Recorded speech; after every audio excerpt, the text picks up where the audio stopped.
What's up, guys? Welcome to another Monday update. I think we are live here. Let's see here. Perfect. Nope, that's something else. Yeah, working on getting live. I had just pressed the button and said we were live for 8 minutes, so who knows what's going on exactly. But thanks for tuning in for another Monday update here, guys. I'm glad to have you in here. If you have any questions, as always, leave them down in the comments. Yeah, we had a crazy weekend. We got a crazy week coming up. Like, this is the big week for us. The next two are huge when it comes to competition and everything. So, yeah, lots of fun stuff coming up, lots to talk about. And at the end of this today, I'm going to try to give a few, since it is busy competition week, give a few tips when it comes time to compete of things we can do to be best prepared. So, yeah, as always, leave me a comment if you guys are here.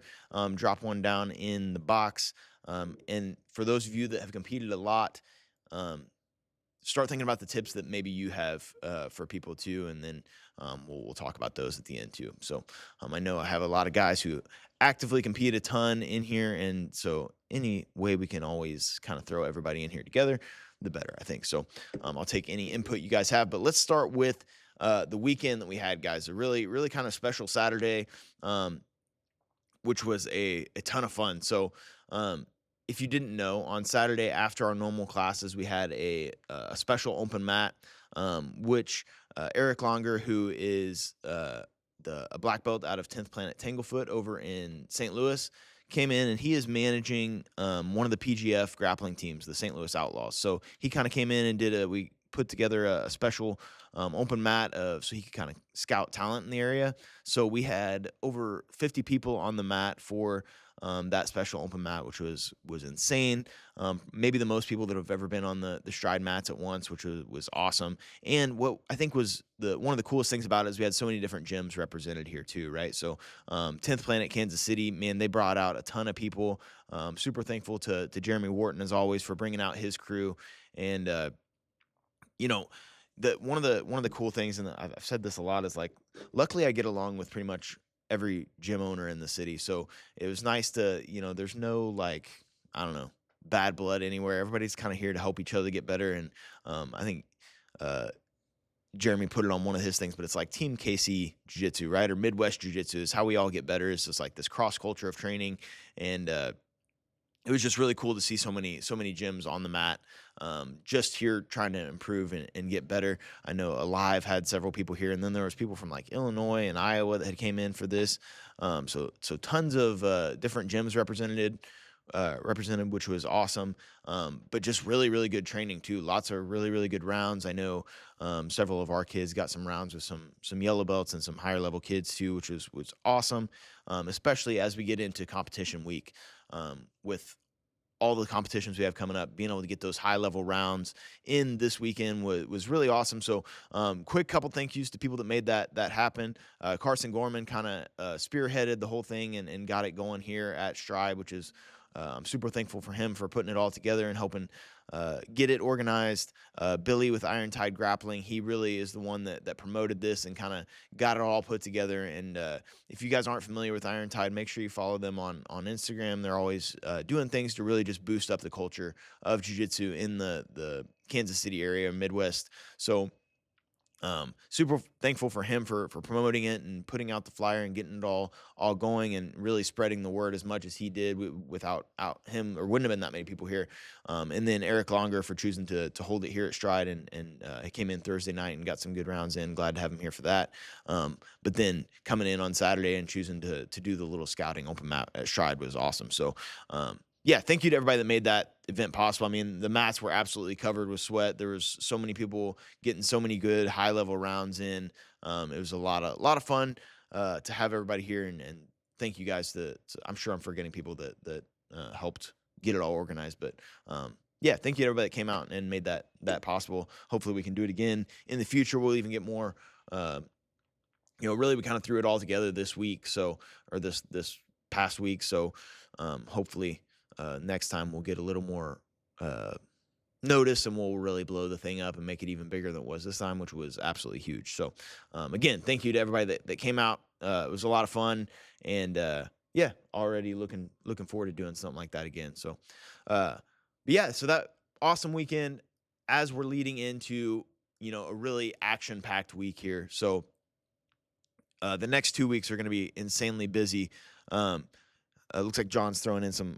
Thanks, John. You were one of the ones I was thinking about on the way up here. Is like who else can chime in? So I'll definitely circle back to those once we get to the end and make sure we talk about those. But yeah, busy weeks coming up ahead. So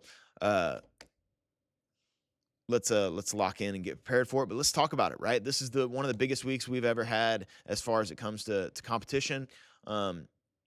For a couple different reasons, right? This weekend's going to be absolutely packed for Stride, nonstop. If you want something to do with Stride every day this weekend, you got it, right? So Friday night, Ultimate Blue Corner battles, Colton and Lakota both making their like pro grappling debuts, right, in some super fights, which will be absolutely awesome. These two kids are locked in, dedicated, and focused, and I can't wait to watch them compete, right? And aside for that this card's absolutely packed with talent. So whether you're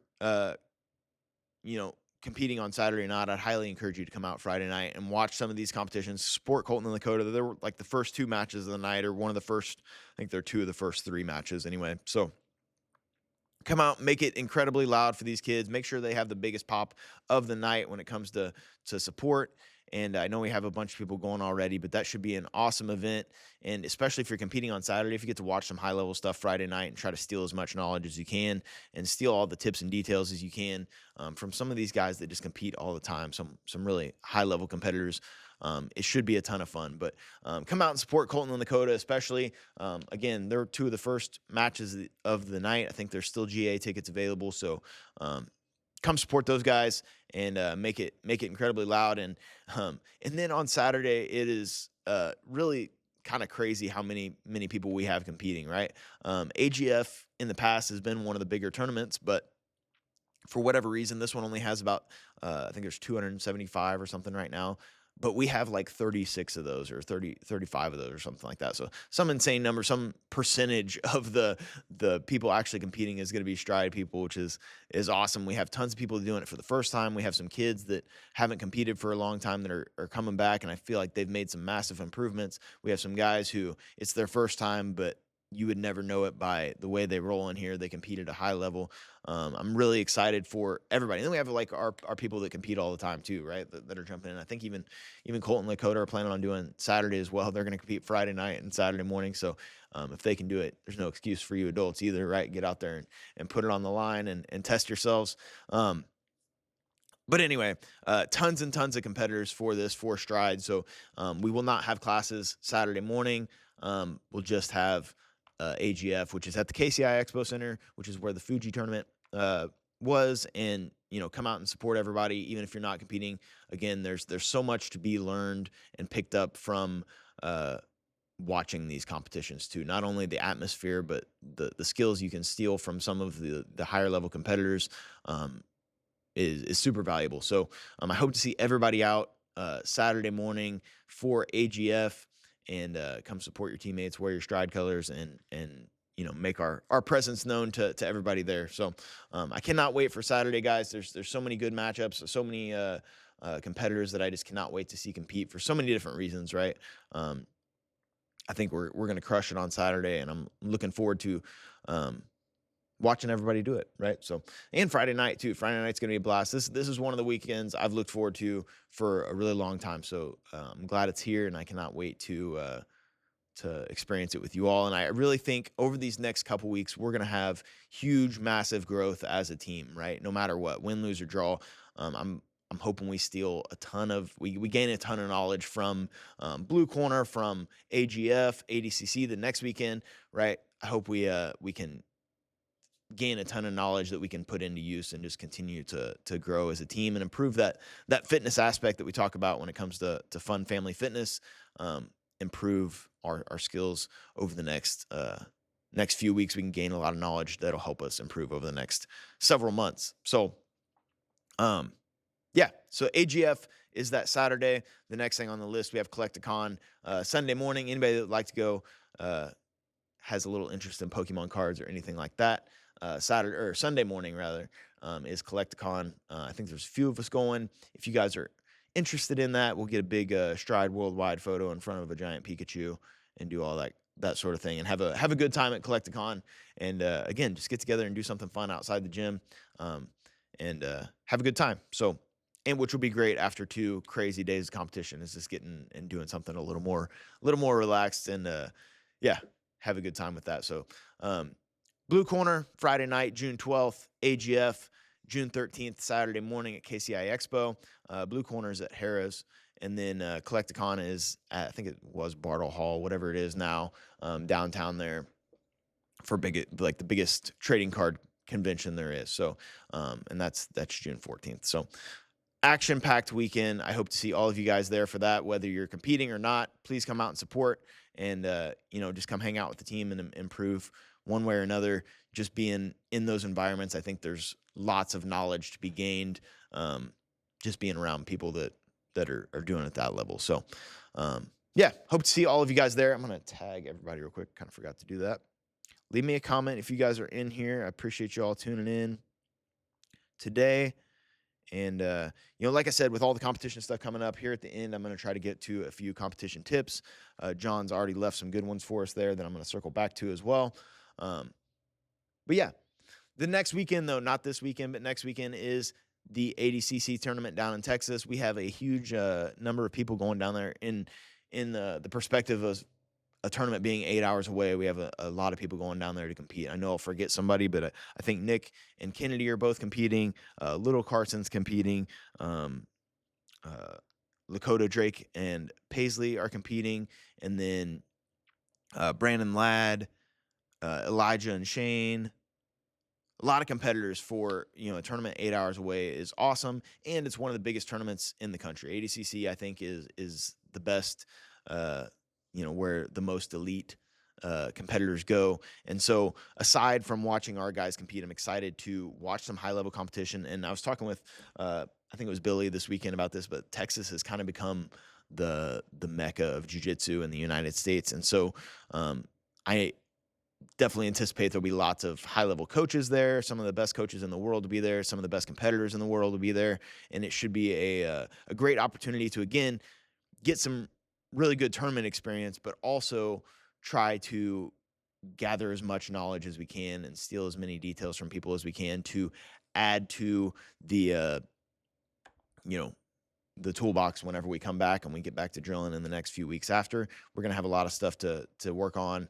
And these tournaments always give us a really good, clear picture, I feel like, of the things we do well, what our style as a gym is, but also the things that we can improve on. So coming back in the next few weeks after these two, or not the next few weeks, I mean, over the next 6 months, a year, whatever, we're going to keep using these tournaments to build off of and continue improving. And again, not only the tournaments, but the environments from those. There's always so much knowledge to be gained. And I'm very excited for these next 2 weekends, because I think if we do it the right way, the knowledge gained of these next 2 weekends can take us through the next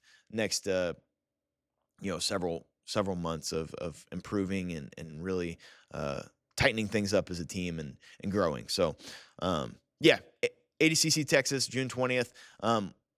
There won't be any classes this weekend, but the weekend we're in Texas, we will still have classes. I believe Coach Brian Parnell is going to teach the kids open mat.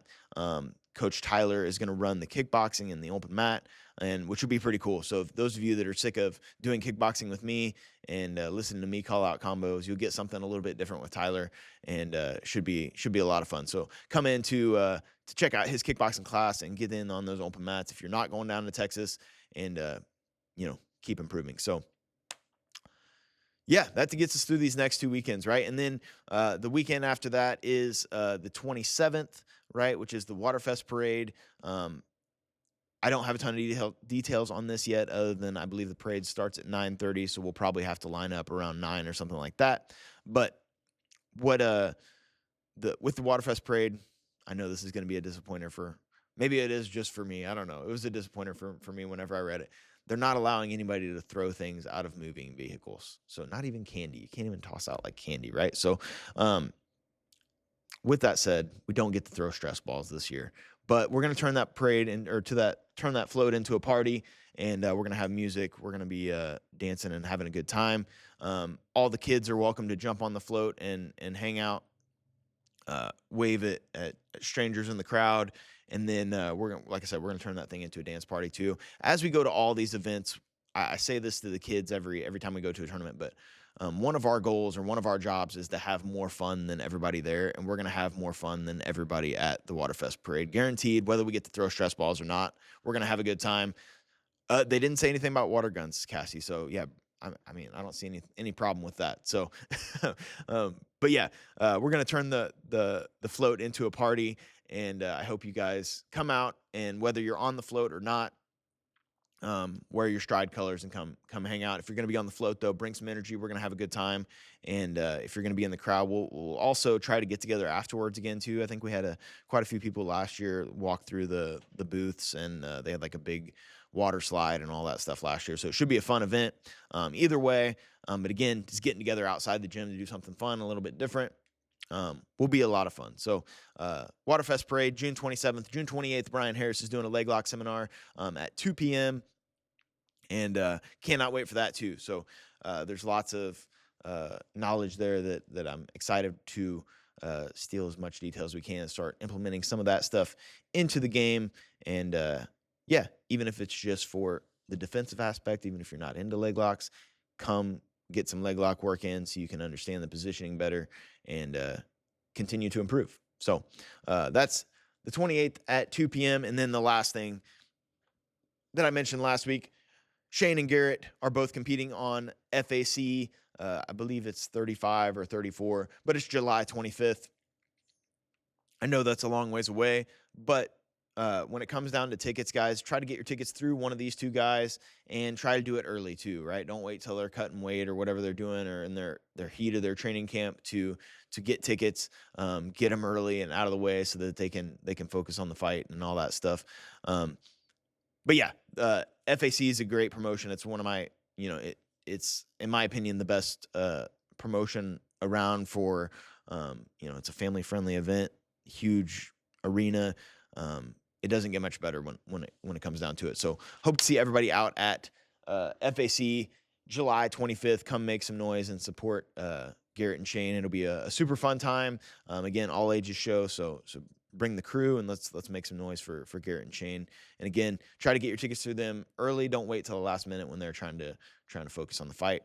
But getting your tickets through them not only supports them, gives them a reason to a little incentive to do this and put their bodies on the line, but also if they both these guys want to do it long term, so it helps them get on these big shows like FAC anytime they're going to compete. So yeah, July 25th. Don't miss that show. It's going to be a lot of fun. Let's see if this mic's going to hold up here. This thing's been falling apart the last couple weeks, but yeah, come support these guys July 25th. It should be a ton of fun and a great show. So I know both these guys are training super hard and are ready to put on a show. So don't miss it. July 25th, FAC. And yeah, that's all I got. Leave me a comment, an emoji, a like, or something if you guys are in here so I can check them all out. I think I got some coming through now, so that means somebody's in here. But I appreciate you guys tuning in today, and we're going to talk a few competition tips, right? A few things as we go into competitions. I'll go through 5 things that I wrote down, and again, if you're a active competitor, you've competed a lot, and you have some tips that have helped you, feel free to drop them in the comments as well, and we'll talk about them on here too. Oh, last thing I did not mention. If you didn't know, the rash guards are in. The Wave rash guards are in now too. So those did get in Thursday, I think, something like that. So if you pre-ordered one of those, I have them back here on the table. We can get them for you. I also have a few extras for sale. My extras are going pretty quick. I think I am out of larges and youth larges already, maybe even smalls too. So they are flying. If you guys want one, shoot me a message. I'll make sure I'll try to reserve it for you. But yeah, have those in stock too. So if you guys did pre-order, that's what those front ones are. They have your names on them, and you can come pick them up in class this week. So yeah, let's get to competition tips here, guys. So The first one and this one I feel like kind of carries out through the next four that I'm going to talk about as well is I put trust your training, but really it's just try to be more composed than the other person, right? So you can actually implement that training. Whenever this will kind of be a theme that I'll kind of talk about here, but a lot can get chaotic in tournaments, right? The competition pace is something that's just really hard to uh, emulate and get used to outside of just getting in there and doing it. So the person who is more controlled and can work their actual techniques and more composed is generally the one who always wins the match, right? And so like in the chaotic situations, it's easy. Say you get mounted to like start panicking and shoving and making little mistakes, right? But just stick to your training, stay smart on your details, and be more composed than the other person, and you'll be able to implement those techniques. It's something I talk about with police officers a lot, and I know this is two different worlds, but you can know all the moves in the world, but unless you're training those moves on a regular basis at a fast pace, where somebody's trying to stop at 100%, like then those moves are kind of worthless, right? That's why I think it's so important for officers to train regularly as they get used to being in that chaotic situation. So it's a little easier when things are real, right? And the tournaments are just a little more real than in the gym. So things move a lot faster, and try to be the one that relies on your technique more than just living in the chaos, right? Try to be more controlled in that chaos so you can start implementing your techniques and believe in your training, right? Believe in your jiu-jitsu, and don't try to just go out there and see red and win the fight, right? Like you have to be more controlled than the other person, more composed than the other person. And a lot of the things I'm going to talk about here going forward are related to how you can be more controlled, right? So I know that's hard to do, especially in your first tournament. That's probably the hardest thing to do is slow down the chaos, but the person who does that better than the other one is generally who's going to win, because they're using better technique and better jiu-jitsu, and they're implementing their actual skills and techniques rather than just throwing stuff at the wall and hoping it sticks. But have a game plan and use those skills that you've been training, right? Use the techniques you've been drilling. And I know that sounds silly, but once you get in there in the chaos, it's hard sometimes to rely and fall back on those skills. But if you can do that more than the other person, generally you're going to get your hand raised at the end. So believe in your training, trust in your training, believe in your skills, not just your ability to go out and fight, right? Or ability to go out and scrap. Believe in your skills that you have and use those skills. I know that sounds kind of cheesy, but I think it's super important whenever you are in the chaos. Again, whoever's more composed is generally who's gonna win, and whoever's using more jiu-jitsu is generally who wins than the person who's just using their speed and power and all that. So the next one I put here is control what you can control, right? And I think this goes back to helping control the chaos and be able to implement your techniques, right? There's a lot of things you can do ahead of time to prepare yourself for the actual tournament, actual competition, right? And even when you're at the competition, there's things you can do. So control what you can control. This is as simple as getting good sleep, eating the right food, staying hydrated, and controlling your mindset as you go into it. But, you don't want to do anything like chaotic and new beforehand, if that makes sense, right? Like you got to put everything that you can possibly control, take that variable out of it, right? So get good sleep, hydration, all that stuff we talked about. But the things of like just making sure you're prepared ahead of time, right? One of my favorite quotes in terms of jiu-jitsu is like, you don't rise to the occasion, you fall to the level of your preparation. So you have to make sure you're prepared, not only in your training, but whenever you're going to the arena or to the venue, making sure you have all of your stuff, right? You got your mouthpiece, you got all that stuff packed way ahead of time. You're there early. Things are going to get moved around, right? There's lots of things you can do to just be overly prepared so that you're taking those variables that could go wrong out of it. Because like what I'm about to get into is something will definitely go wrong at the tournament. Something always goes wrong, whether it's your match getting moved up in time or whatever it is. I got a few examples I'll talk about here in a second, but the more you can take those out ahead of time, the better off you're going to be. That's going to allow you to be a little more controlled and not be as panicked in there, right? Because that's the thing that can kill you in these tournaments, is just being panicked and chaotic in your rounds or in your matches, and not being able to implement the skills that you have, right? So all the variables that you can control ahead of time, take care of those, right? Get good sleep, stay hydrated, eat good food, right? All of those things. Also, whether that's pack your bag the day before, pack extra stuff just in case you need it, right? Pack some snacks in case you have to wait longer than you do, show up early in case your match gets moved up. All those things can help control the chaos of a tournament, right? And like I said, I'll get here to the next one, but you can't let little things bother you, which is the next one here. Number 3, you can't let little things bother you, because at these tournaments, something always goes wrong. Like there's so many examples I could give you, but something always goes wrong at the tournament, whether it's little or big. Something goes wrong, and you got to be able to be unfazed by that, right? We talk about this with the kids of short-term memory, being able to move on right away from whatever it is that goes wrong, or be unfazed, right? We've talked about how the person who overcomes adversity quicker is generally the one that wins, right? So, or who's more successful. So number 3 is don't let little things bother you. A couple good examples of this that one that's really recent is I think about Paul Miller a lot. He was competing at New Breed, and his match got moved up like an hour. He was not at the venue yet, and they were like basically calling his name. And I know he's panicking in the car, stressed out, about not being there in time. And he did such a great job of, whenever it came time to compete, putting all that behind him, right? Staying unfazed and kept moving forward. And in his matches, you never would have known all the stuff that was going on wrong ahead of time, right? Because he just looked so smooth and ready out there on the mats, because he put all that stuff behind him. He stayed unfazed by it and kept moving forward. He might have been fazed by it while he was on the way there. I know he was stressing a little bit, but he was able to, whenever it came time to compete, get in there, put that stuff behind him, and perform like with the skills that he has. You know what I mean? So that's one of the biggest examples I think about a lot. And then I think I may have talked about this one on here too, but then there's little things that'll go wrong that'll just try to like get in your head before you go out and compete, that you'll be thinking about that sucks or whatever right beforehand.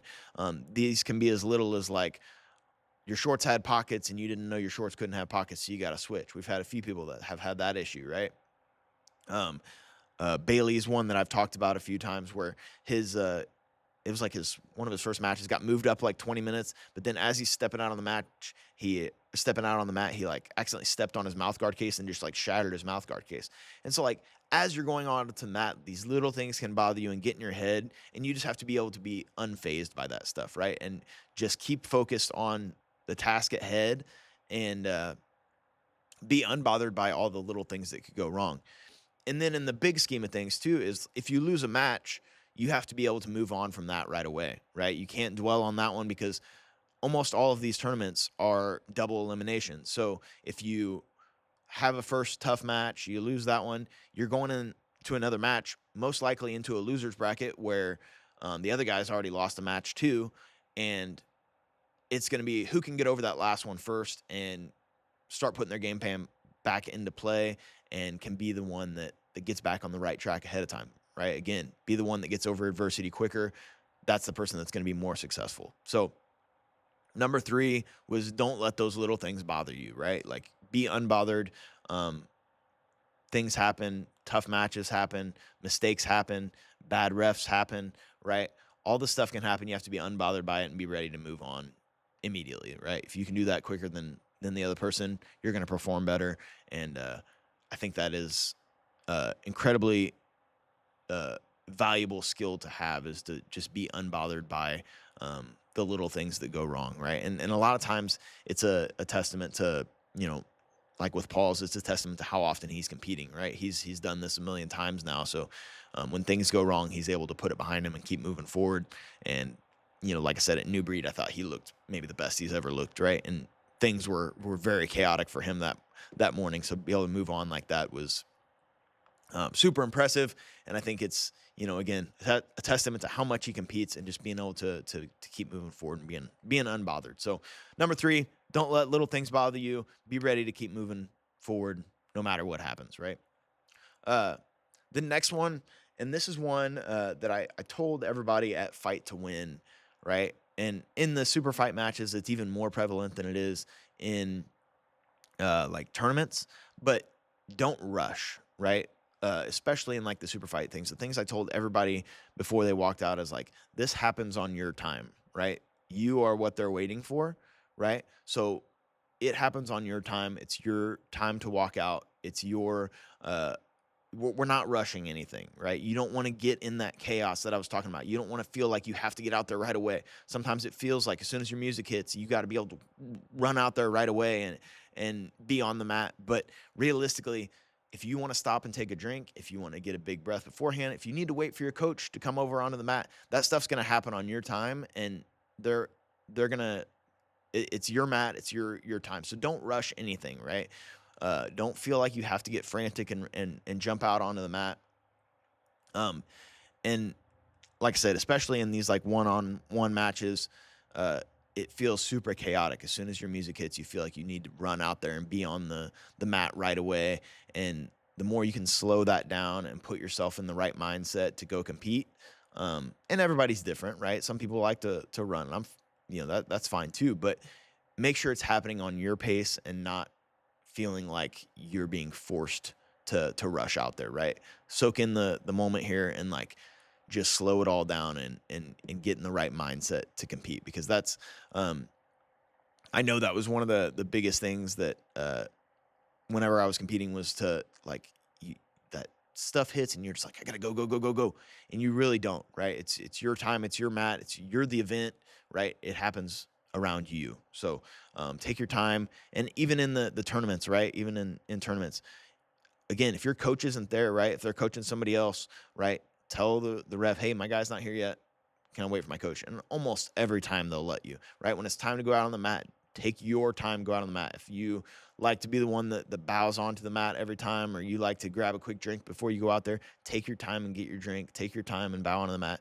Like, let it happen on your time, right? There's no rush on any of that. Even when it feels like it a lot of times, don't rush. Stay composed. And this is the same thing when it comes down to the competition itself, right? Whenever you're in these matches, at your tournaments or at these big super fights, don't rush your attacks too and get overly frantic and feel like you have to go from one position to the other. You have to kind of be able to slow it down and be in control, right? So if you're gonna like let these attacks come to you a lot of times, right? Like, be the one that's in control first, and then those attacks will be so much easier, right? But if we get too frantic and feel like we have to jump on a neck right away, or we have to try to jump in and throw those hooks in as opposed to controlling in turtle position for a minute, that's when mistakes get made, and it's easy for people to escape and create opportunities for themselves. So both before the match starts and during the match, do not rush. It all happens on your time, and smart, controlled pressure is what's going to be more effective than speed a lot of times. So focus on that smart, controlled pressure in your matches, and then focus on taking your time, getting in there, and let it all happen at your pace. This is something I've talked about a lot with some of the kids recently, but like even with our grips, right? We make grips our grips, right? We don't want them to be able to do anything, right? If we're gonna the match is our match, right? We need to make our grips, we need to make our transitions and moves, and we're not just letting them do things to us, right? I know it's easier said than done, but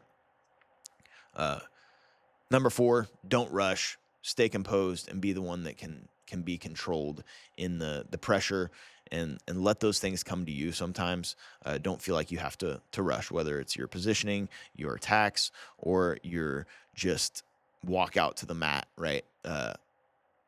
Take your time and be more composed in those moments, right? Last one is enjoy the experience, right? And this is huge.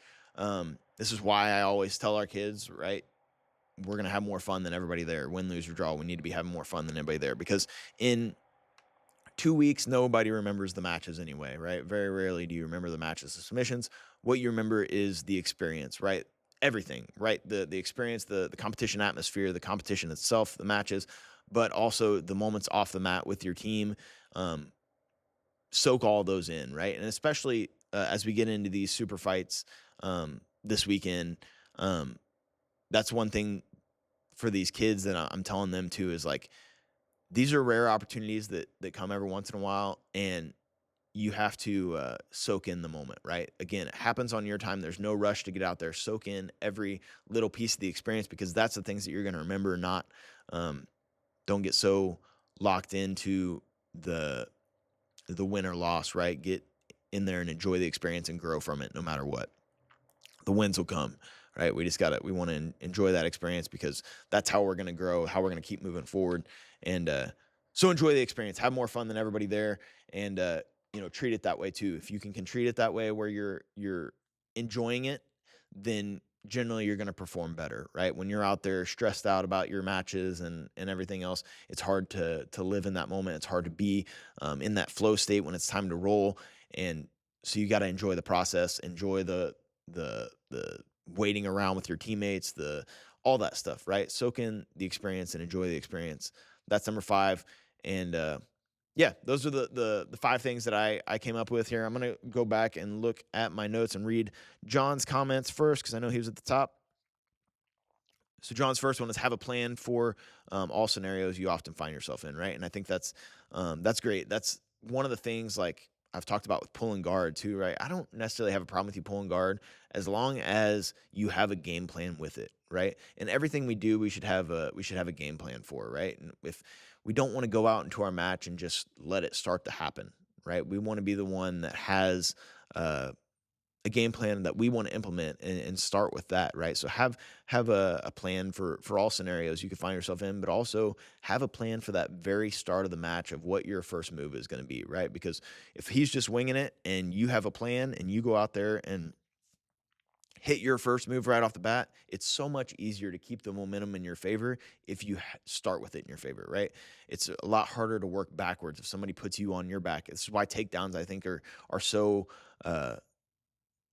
underutilized in jiu-jitsu, because if you start with a good takedown and you pass into side control, well, that person's working backwards now. They got to get back to guard. They got to work in reverse, right? That's why, like, even with guard pullers, like when they go right into a system, it's a pain in the butt, because if they pull you all the way into guard and you get stuck in their guard, now you're working in reverse. You got to begin to pass. So whatever you do, have a game plan and have a plan for different scenarios. So if you do find yourself in a bad spot, be able to prepare for that too and have a plan to get out of there. John's second one is think of all the details of your favorite submissions. I think this is a great one too, right? Like I talk about this when I teach a lot, but you need those little details. All the little details are so important, not only in your training, but especially when you're in tournaments and something's not working and you have this arm bar and you're like, why in the world is he not tapping?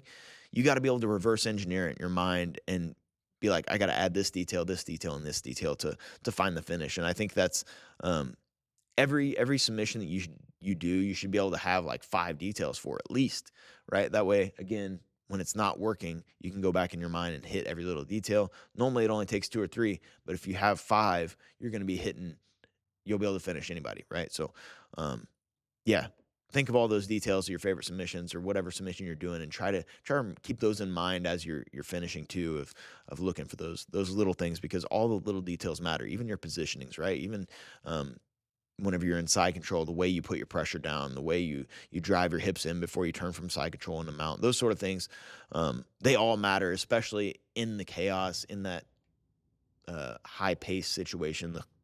Those little details matter the most. And then John's last one here, one that's, for really off the mat in preparation, but like have a teammate or coach you through a couple live rounds and just get used to listening and hearing instructions. And I'll tell you, from a coach's perspective, that is the most, there's a lot that can be done on the side that we can see that maybe you can't see when you're in that chaos, right? So if you're able to listen and walk through steps, I mean, it is such an advantage of being able to hear coaches on the sideline, because like I said, we can see a lot of things that you can't see whenever you're on bottom there. Maybe they have their feet one way and you can't tell that, right? So yeah, that's great advice. All three of those, John, are killer. I appreciate you stepping in. And John's competed a lot too. And that's one thing I will say here, guys. Like, we have a lot of guys in here that compete a lot, and a lot of people that have been around a long time. I know Clint dropped in some knowledge I'm going to get to here in just a second, but steal as much as you can from these guys. These guys that have been in it and done 10 tournaments, right? They know how to be more controlled than they were their first one. I guarantee it, right? So, steal as much knowledge as you can from those guys. Talk to those guys ahead of time, and at the tournaments, right? Let everybody kind of help you through that process, because the first one is a little chaotic, and we want to be able to enjoy it, and we want to be able to stay composed in the chaos. So steal as much knowledge as you can from these guys that have been around a long time and competed a lot. So let's see here. I got more from another one from John here. Is set the tone for your match. Don't give them time to think about it. Always try. He says, I always try to get my opponents to start by taking steps backwards. And that's exactly what I was just getting at, right? Which is, like, you want them to be dealing with you, not you dealing with them, right? And that can be, as I tell this with the kids, like, you be the one to make contact first, right? Don't just sit there and wait for them to come touch you. You touch them before they touch you, right? Go grab their head, and that can be the littlest thing, is just a little shove on the shoulder. But we want to be the one pushing the pace on them and implementing our game on them, not waiting for them to do it to us. So that is great stuff, John. I think make them take that first step backwards, even if that's just a little shove that can get in their head a little bit too. But again, it's so much easier once you're on the offensive to keep being offensive than it is to have to fight something off and then start to get offensive, right? That's the one of the highest, or like higher level parts of jiu-jitsu, and the hardest parts of jiu-jitsu is going from a defensive spot to being able to reverse it and go into offensive, right? And we'll all get there, but ideally, especially if you're doing your first tournament, try to keep things in your favor the whole time and implement your game. Don't wait for them to do it to you. So yeah, set the tone for that match right away too, right? One of my favorite videos, I wish I had it pulled up here, is there's this little girl who she's probably like 8 or something, and before every match, when she goes and shakes the kid's hand, maybe wrestling, I don't even remember, it was wrestling or jiu-jitsu, one of the two, but she'll go shake their hand and she'll like pull their hand. And I'm not suggesting anybody do this, but I love the video because it's that mindset thing ahead of time, right, where she's the one in control. Whenever she shakes her hand, she like pulls them. She always pulls them off balance, right? And it just like throws the other kid off, and then she just goes and puts it on him. But that little like pull, and like just trying to be the one to let them know that they're gonna have to deal with you, makes a huge difference, right? So put that person on their back foot right away, both physically and mentally, right? And then